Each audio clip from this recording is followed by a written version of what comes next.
Doctor Baba Saheb Ambedkar open university.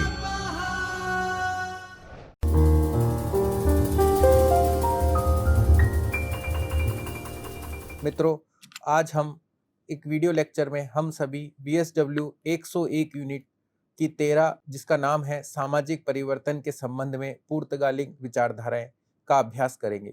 तो आइए शुरू करते हैं आज का वीडियो लेक्चर। विद्यार्थी मित्रों, इस इकाई का उद्देश्य भारत में पुर्तगाली औपनिवेशिकों के ऐतिहासिक आगमन की समझ को विकसित करना है, सामाजिक परिवर्तन में पुर्तगाली विचारधाराओं की भूमिकाओं को समझना और पुर्तगाली शासक के सकारात्मक और नकारात्मक प्रभावों को पर अपनी समझ को विकसित करना है। विद्यार्थी मित्रों, भारत में पुर्तगालियों का आगमन 16वीं शताब्दी में हुआ। पुर्तगाली भारत में केवल व्यापार के लिए नहीं, वह अपने धर्म का प्रचार और मिशनरी कार्य के उद्देश्य से भी भारत में आए। उनके भारत में आने से भारत का सामाजिक ढांचे को गहरा प्रभाव पड़ा। मित्रों, पुर्तगालियों के भारत में आने से पश्चिमी संस्कृति और भारतीय मूल्यों का अनूठा मेल हुआ। इससे एक नया सामाजिक परिप्रेक्ष्य भारत में विकसित हुआ। यह सांस्कृतिक मेलजोल भारतीय समाज के स्वरूप में बहुत बड़ा गहरा बदलाव लाया। मित्रों, पुर्तगालियों के भारत में आने से यहाँ की सामाजिक संरचना में भी बदलाव आया। पुर्तगालियों ने अपने धर्म, मूल्य और रीति रिवाज को भारत में फैलाया। इस कारण विशेषकर पश्चिमी तटों पर सामाजिक बदलाव दिखाई देने लगा और इस कारण स्थानीय जीवन शैली में नई व्यवस्थाएं उभरने लगी। मित्रों, भारत में आधुनिकता और नवाचार का प्रसार भी पुर्तगालियों के आने के साथ ही हुआ। पुर्तगाली विचारधाराओं ने भारत में आधुनिकता के सिद्धांत को बढ़ावा दिया, भारत के लोगों को नवाचार और सभ्यता की ओर प्रेरित किया। इससे भारत में परिवर्तन की एक नई चेतना का जन्म हुआ। मित्रों, भारत में पुर्तगालियों का दीर्घकालीन प्रभाव भी हमें देखने को मिलता है। आज भी पुर्तगाली प्रभाव गोवा जैसे क्षेत्रों में देखा जा सकता है। पुर्तगालियों की भाषा, वास्तुकला और सोच हमारे समाज में एकीकृत है। इसने भारतीय समाज को एक स्वतंत्र समाज और विविध दृष्टिकोण की ओर अग्रसर किया।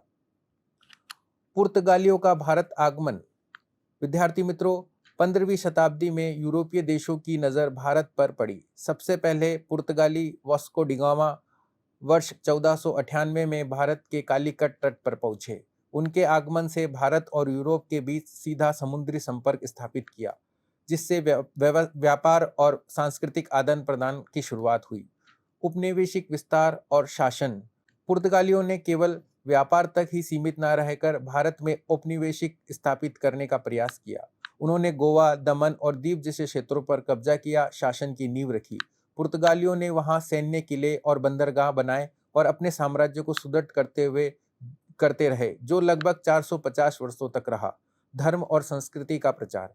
विद्यार्थी मित्रों, पुर्तगाली भारत में ईसाई धर्म का प्रचार को लेकर आए। उन्होंने चर्चों का निर्माण किया और भारतीयों को धर्मांतरण के लिए भी प्रेरित किया। इसके साथ ही उन्होंने पुर्तगाली भाषाएं, परंपराएं और संस्कृति को भी भारतीय समाज में व्यापक स्तर पर फैलाने का प्रयास किया। व्यापारिक एकाधिकार।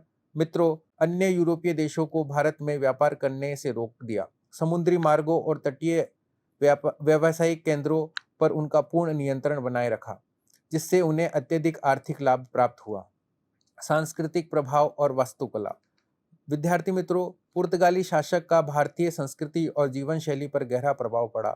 आज भी हम देख सकते हैं कि गोवा, दमन और दीव जैसे क्षेत्रों में पुर्तगाली वास्तुकलाएं, चर्च, खानपान और परिधान शैली के उदाहरण हैं, हमें स्पष्ट रूप से देखे जा सकते हैं। यह सांस्कृतिक प्रभाव स्थायी रूप से भारत में समाहित हो गए। विद्यार्थी मित्रों, पुर्तगालियों के शासन में अनेक सकारात्मक परिणाम भी भारत में रहे, जिसमें भारत और यूरोप के बीच व्यापार बढ़ा। नई तकनीकें, विचार और शिक्षा प्रणाली भारत में आई। मित्रों, इसके साथ ही भारत और पश्चिमी संस्कृति के बीच संवाद और आदान प्रदान में भी वृद्धि हुई, जिससे समाज में नवीन सोच और आधुनिक दृष्टिकोण पनपने लगे। विद्यार्थी मित्रों, सकारात्मक प्रभाव के साथ साथ ही पुर्तगालियों के शासन के अनेक नकारात्मक प्रभाव भी भारत पर हुए। जैसे पुर्तगालियों का शासन केवल विकास नहीं लाया, बल्कि उन्होंने समस्याएं भी उत्पन्न हुई। उन्होंने भारतीयों को धार्मिक और सांस्कृतिक अत्याचार किए और स्थानीय परंपराओं को दबाने का प्रयास किया। साथ ही उन्होंने भारत की आर्थिक संसाधनों का शोषण भी किया और आर्थिक असहिष्णुता को भी बढ़ाया। विद्यार्थी मित्रों, अब हम पुर्तगाली साम्राज्य और सामाजिक परिवर्तन पर चर्चा करेंगे। मित्रों, पुर्तगाली साम्राज्य विश्व इतिहास के सबसे शक्तिशाली साम्राज्यों में से एक था। इनके व्यापारिक और उपनिवेशवादी दृष्टिकोण ने विश्व भर में सामाजिक परिवर्तन को जन्म दिया। पुर्तगालियों की विचारधारा मुख्य रूप से ईसाई धर्म पर आधारित थी और उन्होंने जहां जहां भी उपनिवेशिक बनाए वहां वह सामाजिक व्यवस्थाओं को प्रभावित किया। पुर्तगाली साम्राज्य में भारतीय समुदाय पर हर प्रमुख सामाजिक बदलाव, सांस्कृतिक और धार्मिक प्रभाव रहा। मित्रों, पुर्तगालियों ने अपने उपनिवेशों में ईसाई धर्म का प्रचार प्रसार किया। जैसे जूइस्ट और डोमिनिकस मिशनरियों ने स्थानीय भाषाओं में धार्मिक ग्रंथों का अनुवाद किया और स्कूलों व अस्पतालों की स्थापना की। उनके प्रयासों से सांस्कृतिक आदान प्रदान को बढ़ावा मिला और कई स्थानीय समुदाय ईसाई धर्म से प्रभावित हुए। सामाजिकता और अन्याय और दास प्रथा। मित्रों, पुर्तगालियों ने व्यापार के साथ साथ दास प्रथा को भी बढ़ावा दिया। अफ्रीका, एशिया और दक्षिण अमेरिका में बड़े पैमाने पर लोगों को गुलाम बनाकर काम करवाया गया। इसका समाजों में जातीय सांस्कृतिक संरचना पर गहरा असर पड़ा। भारतीयों ने पुर्तगालियों का आगमन और प्रभाव। मित्रों, भारत में पुर्तगालियों का आगमन वर्ष 1898 में वास्को डी गामा के जरिए हुआ। इसके बाद पुर्तगालियों ने भारत में व्यापारिक केंद्र स्थापित किए, गोवा को अपना मुख्यालय बनाया। भारत की सांस्कृतिक, आर्थिक और धार्मिक संरचना इस पर गहरा प्रभाव पड़ा। प्रमुख पुर्तगाली यात्रियों और प्रशासक जो भारत की खोज कर यहाँ पर आए। पुर्तगाल से आए कई प्रमुख नाविक और प्रशासकों ने भारत और विश्व के अन्य भागों में भी अपने उपनिवेश स्थापित किए। वास्को डी गामा, प्रेट Cabral, Joao da Nova, Albuquerque और लोपोसोरेस जैसे व्यक्तित्व ने पुर्तगाली साम्राज्य को सशक्त बनाने में महत्वपूर्ण योगदान दिया। विद्यार्थी मित्रों, अगर हम बात करें स्थापत्य और सांस्कृतिक प्रभाव की, तो पुर्तगाली उपस्थिति का प्रभाव भारत की वास्तुकला, खानपान और पहनावे पर स्पष्ट देखा जा सकता है। गोवा में बने चर्च और किले आज भी पुर्तगाली स्थापत्यता शैली को दर्शाते हैं। साथ ही कई खाद्य पदार्थ और कपड़े की शैली पुर्तगाली प्रभाव से प्रेरित है। मित्रों, पुर्तगालियों द्वारा लाया गया धार्मिक सुधार, शिक्षा और सांस्कृतिक जागरूकता समाज में एक नई चेतना लेकर आया। इससे न केवल सामाजिक अन्याय के विरुद्ध संघर्ष को प्रेरणा मिली, बल्कि साहित्यिक, कला और राजनीति के क्षेत्र में भी परिवर्तन की लहर हुई। विद्यार्थी मित्रों, भारत में उपनिवेशवाद की शुरुआत 17वीं शताब्दी में हुई, जब विभिन्न यूरोपीय शक्तियां व्यापार के उद्देश्य से भारत आई। डच लोग 1602 में भारत आए और सूरत, मालबार, तटीय बंगाल और अन्य क्षेत्रों में व्यापारिक केंद्र स्थापित किए। उन्होंने मसालों और कपड़ों का व्यापार किया, लेकिन 18वीं शताब्दी में अंग्रेजों को हराने के बाद वे पीछे हट गए। मित्रों, वर्ष 1616 में डैनिश व्यापारी भारत आए और धारमबाड़ी तमिलनाडु, सेरापुरम बंगाल तथा निकोबार द्वीपों में अपने उपनिवेशिक उन्होंने बनाए, परंतु वे लंबे समय तक टिक नहीं सके और 19वीं शताब्दी में अपने उपनिवेश अंग्रेजों को बेच दिया। अंग्रेजों ने 1600 में ईस्ट इंडिया कंपनी के माध्यम से भारत में प्रवेश किया। व्यापार के साथ साथ राजनीतिक हस्तक्षेप को भी बढ़ाया। फ्रांसीसी भी वर्ष 1668 में भारत आए और पांडुचेरी, चंदननगर जैसे क्षेत्रों में बसे, लेकिन अंग्रेजों के साथ संघर्ष में उन्हें भी सीमित कर दिया। मित्रों, भारत में ब्रिटिश सत्ता की नींव 3 बड़े युद्धों के माध्यम से रखी गई। कर्नाटक का युद्ध वर्ष 1746 से 1763 फ्रांसीसी और अंग्रेजों के बीच हुआ, जिसके अंततः अंग्रेजी विजय रहे और फ्रांसीसी प्रभाव कमजोर पड़ा। वर्ष 1757 का प्लासी युद्ध बंगाल के नवाब सिराजुद्दौला और अंग्रेजों के बीच लड़ा गया। मीर जाफर की गद्दारी से अंग्रेजों की जीत हुई और बंगाल पर उनका अधिकार स्थापित किया।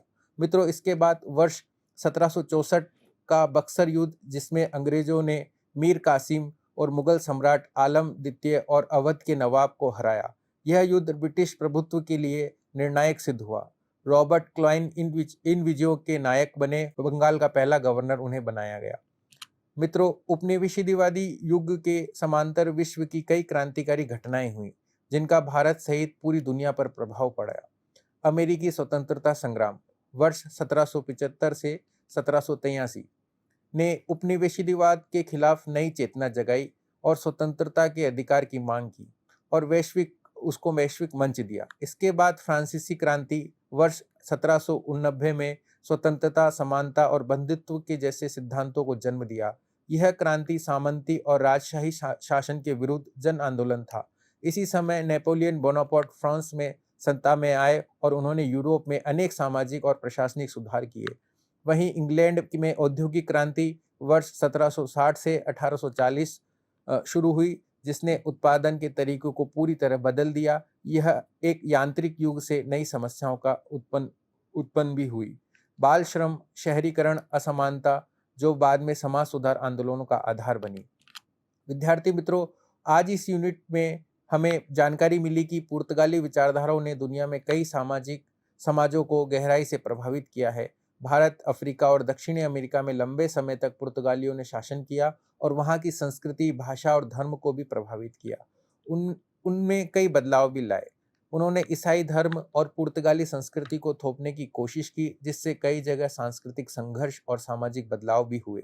मित्रों, कुछ बदलाव सकारात्मक भी थे, लेकिन ज्यादातर स्थानों पर इसमें आर्थिक असमानता, सांस्कृतिक विभाजन और राजनीतिक अस्थिरता जैसी समस्याएं भी पैदा हुई। इसलिए अंत में हम यह कह सकते हैं कि पुर्तगाली विचारधाराओं का असर गहरा और प्रभावकारी भी रहा। मित्रों, यहाँ दिए गए प्रश्नों के माध्यम से अभ्यास करके आप अपने ज्ञान की परख भी कर सकते हैं। और विद्यार्थी मित्रों, इस विषय पर और अधिक जानकारी विकसित करने के लिए आप यहाँ दिए गए संदर्भों का अध्ययन भी कर सकते हैं। विद्यार्थी मित्रों, आशा है कि आप सभी को आज का ये टॉपिक समझ में आया होगा। अगले लेक्चर में हम फिर मिलेंगे एक नए टॉपिक के साथ। तब तक आप सभी का बहुत बहुत आभार। स्वाध्यायः परमम्